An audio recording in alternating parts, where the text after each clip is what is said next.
온갖문제연구소 4부 시작합니다. 이번에 얘기 나눠볼 주제는 주말 내내 기사가 쏟아지면서 논란과 혼란을 야기시켰던 재포장 금지법에 관한 이야기입니다. 먼저 최영일 평론가. 네. 이 시간은 최고의 컨디션이니까는 원고 안 보고도 술술 할 수 있겠죠. 그럼요. 원래 안 가져오세요. 그럼에도 불구하고 이게 지금 법이 길어요. 예. 환경부가 네, 맞습니다. 이거 애초에 발표했던 거예요. 네. 1월 28일입니다. 연초에 제품의 과대 포장을 방지하기 위한 자원 재활용법 하위법령을 개정 공포했어요. 네. 그리고 지난달에 여기에 대한 설명회를 한 거예요. 근데 이제 이게 느닷없이 이제 최근에 네. 지난주였죠. 이 한국경제신문에 일면 톱 기사로 실리는데 제목이 이렇습니다. 묶음 할인 세계 최초로 금지한 환경부. 3면에는 햇반 라면 묶음 싸게 팔면 불법. 과자 맥주값도 줄줄이 오를 판. 저도 이 기사를 봤는데 이날 제일 많이 본 기사 중에 하나예요. 네, 맞습니다. 그런데 이게 딱 보면은 느낌은 뭐냐면 세계 최초로 우리나라가 묶음 판매를 금지했다. 예. 그래서 이 묶음 판매라는 게 우리가 흔히 알지만 라면을 그렇죠. 4봉지 값으로 샀는데 집에 가서 뜯으면 5봉지가 있단 있어. 말이에요. 예. 기분이 좋단 말이에요. 예. 대형마트가 이런 맛이구나. 근데 이걸 불법 없이 하겠다는 예. 것으로 인식이 되면서 뭐야 그럼 이제 대형마트에 가서 묶어있는 대짜를 살 수 없는 거야?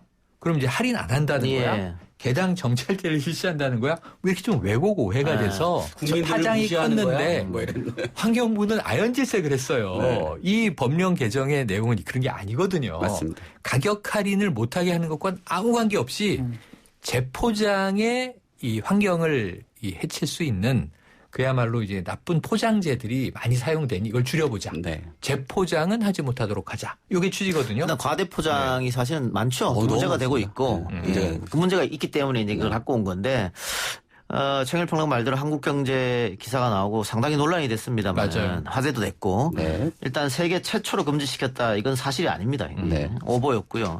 라면 맥주값이 줄줄이 오른다 그랬는데 환경부에서 발표한 내용 보면 맥주는 그 규제 대상이 분명하죠. 아니거든요. 예. 네. 그래서 이 한국경제의 기사 일단 제목은 문제가 좀 있었다라고 네. 하는 거. 물론 환경부에서 대처도 아주 있습니다만. 근데 오늘 또 한국경제가 보도를 했는데 묶음 할인 금지 이틀 만에 슬그머니 없던 일로 돌린 환경부에서 환경부를 비판하는 기사예요. 그런데 이런 기사를 내기 전에 저는 한국경제도 자신들이 오버했던 부분에 대해서는 사과를 사과하거나 정정할 필요가 있지 네. 않느냐 그런 생각이 맞습니다. 듭니다. 네. 그러고 그러니까 지금 네. 핵심은 그거죠. 1+1이면 사실은 추가되는 하나를 포장지 하나에다 다 집어넣으면 되는데 이게 아니고 따로 해서 합치니까 그렇습니다. 네. 그걸 얘기한 예. 게 그러니까 환경부 얘기는 그냥 1+1을 기존에 있는 걸 갖고 가면 가격 할인이 되지 않느냐. 그런데 이것을 뭐 번들로 비닐 테이프로 돌돌 따로 묶는다거나 네. 그걸 재포장을 하면 안 된다. 재포장한다거나 그런 문제가 있다고 한 거거든요. 근데 오해가 있을 수도 있었겠네요. 오해 있을 수도 있죠. 근데 문제는요, 이 한국경제 그 기자분들이 이 환경부나 그 정부 기관에서 항상 기자회견할 때 보도자료를 배포를 하거든요. 맞아요. 그래서 보도자료만 잘 보셨어도 이런 기사는 쓰지 않았을 거라고 저는 생각을 하는데 보도자료에는 이번에 도입되는 새 제도 내용은 기업의 할인 판촉 과정에서 과도하고 불필요하게 다시 포장하는 행위만 금지하는 것이다라고 보도자료에도 나와 있습니다. 그런데 이것을 할인 금지 세계 최초로 할인 금지 포장해서 하는 할인을 금지한다라고 하는 거는 조금 기자윤리에 좀 문제가 있지 않은가라는 근데 생각을 이게 합니다. 이제 어떤 게 있냐면 저는 취재는 복수를 취재해야 된다. 네. 그러니까 예를 들면 환경부의 입장 취재하고 보도자료를 그렇죠. 잘 봤다면 그다음에 또 어디를 해야 되냐면 식품업계 입장. 이걸 이제 들으러 가요. 네. 그러니까 한국식품산업협회 입장이 있는데 네. 뭐냐면 이게 지금 다음 달부터 실시 예정인데 네. 골치가 아픈 거예요. 왜냐하면 증정품, 기증품 따로 다 만들어서 다 묶어놓고 그렇게 해오던 건데 여기에 누가 손이 제일 많이 가냐면 업체들이란 말이에요. 맞습니다. 네. 그러다 보니까 업체가 이거 2022년부터 유예해서 해달라. 준비할 시간이 없다. 너무 바쁘다. 근데 아까 제가 읽어드렸지만 이거 1월 28일에 맞아요. 법 개정한 거죠. 법 개정한 거예요. 근데 지금 이제 지난 5월 달에 설명회하고 네. 이제 7월부터 들어갑니다 했더니 6월 사이에 경제신문 측에서는 업체 지금 얘기를 들은 것처럼. 거예요. 네. 업체 얘기를 들은 거야. 그리고 이거 좀 업체가 지금 대혼란이다. 이렇게 이제 기사를 쓴 거예요. 업체 입장일 순 있어요. 맞습니다. 그런데 아까 말씀하신 대로 전 편의점에 가면요. 이 생수를 꼭 사는데 네. 하루에 요새 물 3통은 필요해요. 네. 2+1. 네. 그럼 똑같은 거 3개를 가지고 가요. 그렇죠. 네, 저도 그럼 그렇습니다. 띡띡띡 찍고 2개 값만 할인 내고 제품입니다. 가져가. 이렇게 나오죠. 네. 네. 아무 문제 없잖아. 네. 그럼 예를 들면은 라면을 5개 가격에 6개를 줘. 그럼 내 장바구니 6개 맞습니다. 담으면 예, 되잖아. 그렇죠. 네. 그렇게 하는 거다라고 얘기해 주면 되는 건데 네. 문제는 조금 기사가 이게 난이도가 있었는데 예. 결국은 이 부처와 언론 매체 간에 소통이 안 돼서였습니다. 아니 소통이. 감정 싸움으로 번졌어요. 이게. 근데 저는 일단 환경부가 이 포장 제품의 재포장 관련 가이드라인을 냈는데 네. 굉장히 일단 이해하기 어렵게 냈어요. 내용이 방금 복잡해. 최영일 평론가 말한 것처럼 쉽게 했으면 되는데 네. 이해하기 어렵게 해서 기자들이 이걸 보고 잘못 오해해서 쓸 수도 있겠다. 이런 판단이 들고 저는 뭐 이 부분에 우리가 다시 한번 얘기를 해보겠습니다만 이것보다 원천적으로 더 우리가 좀 들여봐야 될 것이 대형마트에 들어가서 뭐 2+2+1 행사를 한다거나 뭐 판촉 행위를 해서 테이프로 감는다거나 새롭게 포장하는 거. 그거 대형마트 직원들이 하는 게 아니고 그 도매업자들이 와서 그렇죠. 그분들이 다 하시는 거거든요. 네, 맞습니다. 그리고 그분은 또 울며 겨자 먹기로 판촉 행사하는 거예요. 그렇죠, 네. 그렇죠. 그렇게 안 해주면 납품은 안 된다고 하니까. 그렇죠. 사실 그게 불공정 걸릴 수도 있단 말이죠. 가격 네. 후려치기. 네, 오히려 그 부분을 들여다봐야 되는데 우리 너무 다른 쪽을 좀 들여다보지 않냐 이런 생각이 좀 아쉬운 점이 하나 있습니다. 자, 그래서 어쨌든 팩트 체크가 지금 막 됐습니다. 네. 뭐 뉴스톱에서도 했고 미디어 오늘에서도 했고 막 다 했었는데 그 내용이 아니었다. 예, 그 내용이 했는데 문제는 그랬든 말든 이거는 탁상공론이다. 뭐 이런 주장이 네티즌 사이에 굉장히 강하게 퍼지는 것 같습니다. 그래서 왜냐면 지금 이게 2+1이나 1+1이나 이런 묶음 판매하는 게 당연한 듯이 여겼고 그걸 혜택으로 하고 소비자들이 생각했거든요. 근데 어쨌든 이건 혜택이 안 되는 게 아니냐. 뭐 이런 주장으로 해서 어떻게 보십니까? 네티즌들이 그러니까 이거랑 대비되는 예전에 제가 비슷한 사례는 이런 거예요. 업체를 때리는 기사였는데 아니 과자 봉지를 뜯으면 과자가 없네? 이렇게 팽팽하고 컸는데 그래서 과자를 튜브 대신 쓴다. 이게 뭐냐면 맞다. 질소 포장 얘기 나왔잖아요. 네, 질소 포장. 그 과자 봉지 안에 과자는 5분의 1 들어있고 나머지는 다 질소야. 네. 근데 과자 봉지는 이렇게 팽팽해. 네. 이거 5개 과대 포장 아니냐. 이거 5개 묶으면 한강도 건너가요. 튜브 대신. 그 실험도 했어요. 그래갖고 이제 이거가 과대 포장이 많이 잡혔어요. 네. 내용물에 대한 규정도 강화됐고. 네. 그런데 이거는 반대야. 이건 이제 부처를 때린 거죠. 어찌 보면. 그 비교를 해보면 말씀하신 대로 탁상공론이다가 소비자에게 이익을 줄 수 있는 기사가 전 좋은 기사라고 예. 봐요. 그러니까 업체 비리도 해야 되고 또 부처 이기주의나 부처의 관료주의도 까야 돼요. 좀 맞다고 보는데 이것은 논란은 업체와 부처 간에 벌어졌는데 환경부는 한 가지만 내면 돼요. 이 개정된 법대로 했을 때 어느 정도의 환경 폐기물을 줄일 수 있다. 그렇죠. 그럼 이것만 지표로 보면 사람들이 해야 되겠네.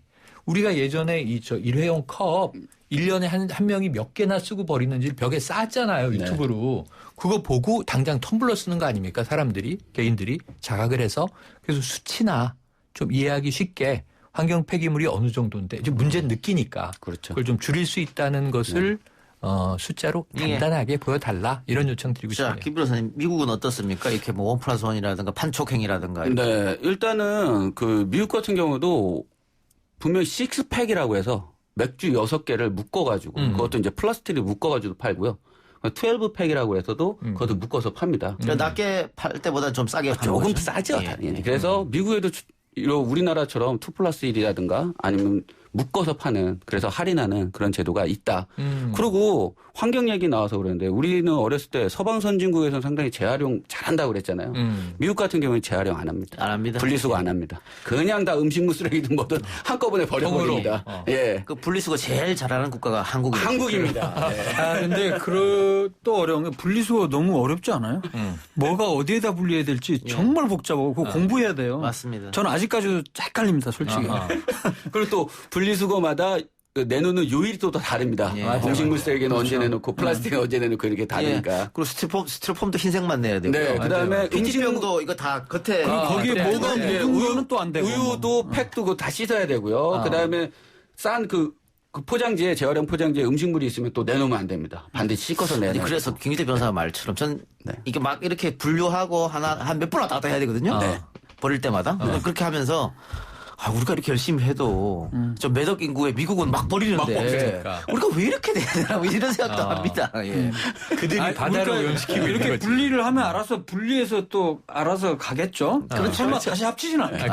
그러면서 저는 하는데 서방선진국 안 하는 거 우리가 해서 환경의 1등 국가가 되자라는 마음으로 훌륭하게. 오늘도 재활용 쓰레기를 사과했어요. 가지고 네 나가고 있습니다. 저는 예전에 이게 버렸는데 과태료가 날라왔어요. 그래서 내 쓰레기 봉투를 어떻게 알았지? 그랬더니 거기에 우편물도 넣고 하니까 네. 찾아서 네, 이 맞습니다. 딱지가 날라오더라고요. 네, 맞습니다. 근데 지금도 헷갈리는 게 음식물 쓰레기에 분류해요. 뭐 계란 껍질을 그거 음식물 헷갈립니다. 봉투에 넣나? 계란 일반 봉투에 껍질은 넣나? 일반 봉투에 넣으셔야 됩니다. 그러니까 네. 이건 음식물 쓰레기 되면 안 음식물 되는 쓰레기 거죠. 아닙니다. 조개 껍데기. 예, 뼈 조각도 닭다리 먹고 뼈 남은 것도 그냥 일반 쓰레기입니다. 살이 얼만큼 묻어 있으면 걸려요. 잘 발라내셔야 됩니다. 완전히. 네. 그러니까 그 살을 원칙을. 발라서 내가 먹을 건 아니지만 여하간. 발라낸 살은 쓰레기 음식물 봉투에. 뼈는 일반 쓰레기 봉투에. 봉투. 아, 그렇지. 자 넘어가시죠. 네. 예. 헷갈려요. 어쨌든 막 바나나 껍질도 그렇고 궁금한 게 너무 예, 많아. 우리는 껍질은 재활용을 음식물 쓰레기. 철저히 하는 국가 중에 하나입니다. 네. 맞습니다. 자부심을 좀 가져도 네. 될 것 같고요. 여기 우리 대본에도 있네요. 1인당 일회용품 사용 아니군요. 이건 나쁜 거군요. 세계에서 가장 아니었어. 일회용품을 많이 쓴다. 뭐 이런 거. 나쁜 큰일 거군요. 뻔했네요. 예. 자, 일회용품 사용량이 우리가 1이다. 예. 그래서 일회용품을 좀 적게 써요. 그래서 요즘 텀블러. 텀블러. 예. 그리고 커피숍에서도 갖고 가실 겁니까? 매장에서 드실 겁니까? 매장에서 드시면은 다 컵으로. 네. 그렇죠? 뭐 이렇게. 마트도 장바구니. 그런데 최근 이슈가 된 거는 네. 이제 코로나19 때문에 감염을 막기 위해서 맞습니다. 일회용품 산행하면서 이게 엄청나게 늘었다고 그러더라고요.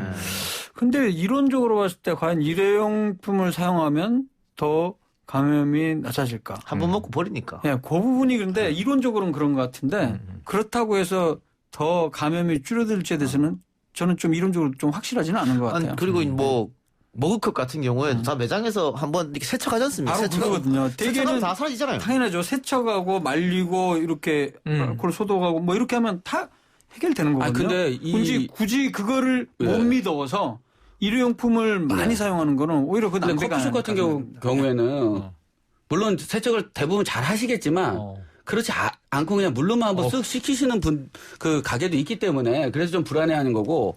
근데 저는 이렇게 생각해요. 만약에 환경을 잘 지키면 지킨 만큼 혜택이 돌아와야 된다고 생각하는데 예를 들어서 텀블러를 가지고 미국에서 뭐 예를 들어서 커피숍에 가가지고 텀블러 가지고 커피를 사잖아요.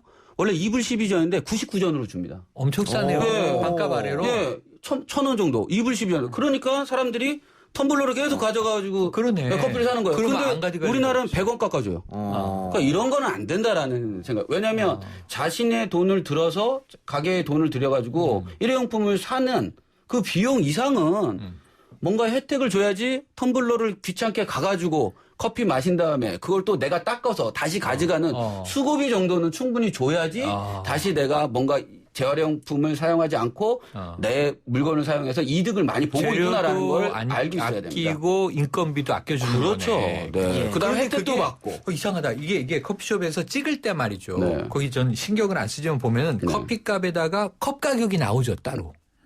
테이크아웃이냐 뭐 먹으냐에 따라서. 잘 모르겠습니다. 얼음잔도 이 가격이 있잖아요. 아, 거기까지 제가. 아 그래요? 한번 확인해봐야죠. 네, 확인해봐요. 이건보단 비쌀 것 예. 같은데. 네. 네. 유튜브로 이정희님께서 2불 12전은 어느 나라 화폐 단위입니까? 2불 12전 달러. 2달러 12센트. 예, 옛날에. 근데 전이라는 표현을 써요. 네, 그리고 그러니까 박스라는 소리도 재미 보고, 예. 교포들끼리는 12 전이라는 박스. 표현을 네. 많이 쓰더라고요. 맞습니다. 아니 뭐 근데 미국에는 예, 없으니까. 과거에 예, 달러를 한자로 쓰면 불이니까 많이 썼죠. 예. 그게 그래서 구라파, 불란섬 이렇게. 황야의 은하 일불이란 영화가 네, 있어요. 네. 서부. 아니, 그러니까 불 말고 뒤에 전에 대해서 네, 전. 문제 제기할 건데 전이라는 표현을 센트죠, 많이 씁니다 센트. 지금. 12센트. 예. 정정하겠습니다. 저분이 뭐 역시. 예, 구상학번입니다만은 보기에는 뭐 한 73학 제가 제 큰형님이 때문에 79학번까지 나오더라고요. 네. 79학번. 아, 그래요. 그거 좋네요. 그런데 네. 텀블러를 쓰면 좀 깎아준다. 많이 깎아줘야 돼요. 많이 깎아준다. 네. 예. 그래서 어쨌든 일회용품 사용량도 좀 줄이고 재활용도 잘 됐으면 하는 생각입니다. 네. 다음 주제는 이또 논란의 주제네요. 부동산 문제입니다. 어허. 정부가 6.17 부동산 대책을 내놨습니다. 21번째 대책인데 자, 일단 6.27 대책 이후로 더 오르고 있다 뭐 이런 얘기도 들리고 있고 맞아요.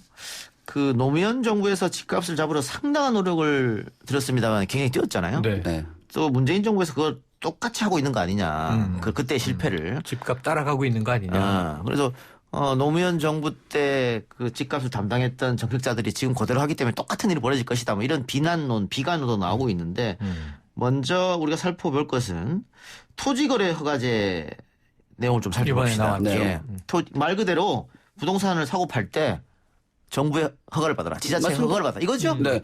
그러니까 부동산 개혁을 체결하기 전에 관할구청에 허가를 받아야 된다. 반드시 토지거래 허가제로 묶인 지역은 반드시 부동산 계약을 하기 전에 관할구청에 허가를 받고 만약에 부동산 계약 시에 관할구청에 허가를 받지 않을 시에는 2년 이상의 징역을 2년 이하의 적발되면 2년 이하의 징역형과 그다음에 토지 가격의 30%를 과징금을 물고 어마어마하네요. 그다음에 그 토지 계약은 무효다라고 하는 게 토지 거래 허가제입니다. 예, 이게 뭐 서울 전체는 아니고요. 네. 강남, 송파구 잠실, 강남구 삼성, 대치, 청담 이렇게. 그렇죠. 그러니까 가장 가격이 오를 만한 네, 곳을 이렇게 네. 이제 오르고 한 있는, 건데 네.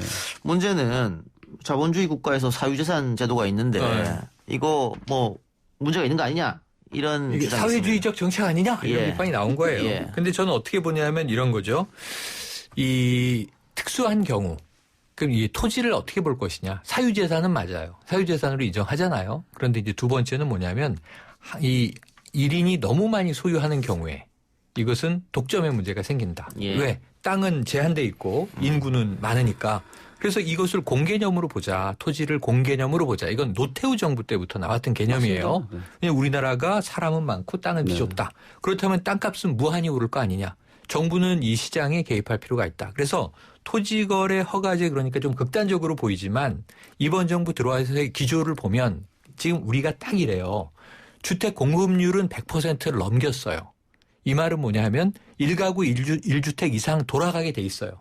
근데 우리나라가 대략 지역별로 다르지만 대충 절반은 자가가 있고 절반은 남의 집에 새를 살아요.